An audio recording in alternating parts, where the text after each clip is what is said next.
In this lecture, we will cover functions.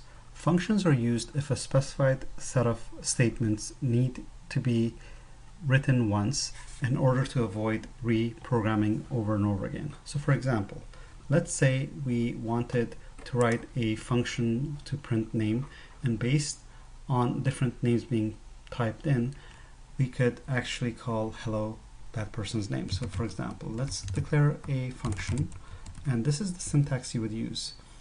You would use the function's name, print name equal to function name, where name is actually the parameter being passed on to the function, and always end your functions with a semicolon. And in this function, all we're doing is writing out the name of the individual that is being passed on to us, in this case whatever the name is, and that's it. So if we were to call print name, let's say Alex,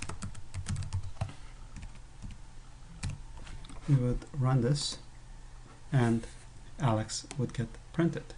Now let's say we wanted to print someone else's name. Let's say we wanted to print out Joe.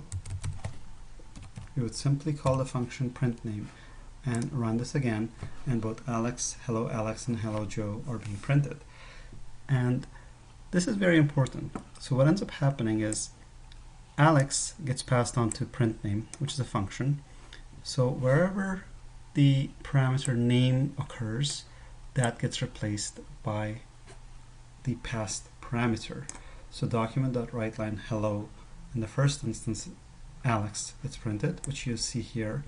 In the second instance, you see Joe being passed on to the function, and hello Joe gets printed. Now let me give you another example to hopefully make this easier. And functions can work for any set of statements.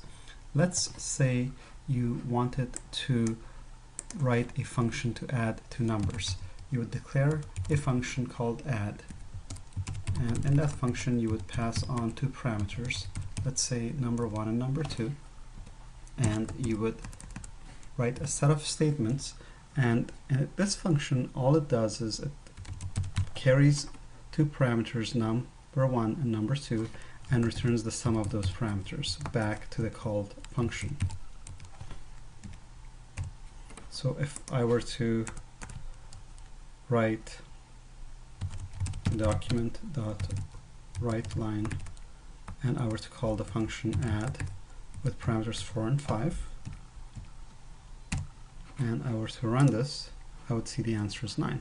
Now if I were to write this same function and added, let's say, different numbers, let's say 300 and 900, and run this again,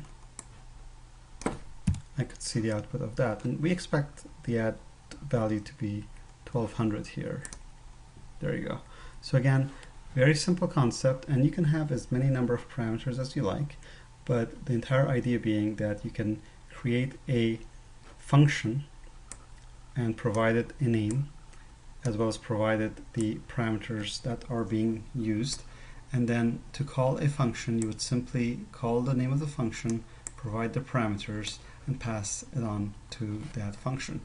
And the output value, in this case the return value is the output, is being returned back to here, where document.writeLine prints it. So very simple concept, but it's very important that you understand these fairly simple ideas, because the building blocks of JavaScript are these simple concepts that allow you to do very important things.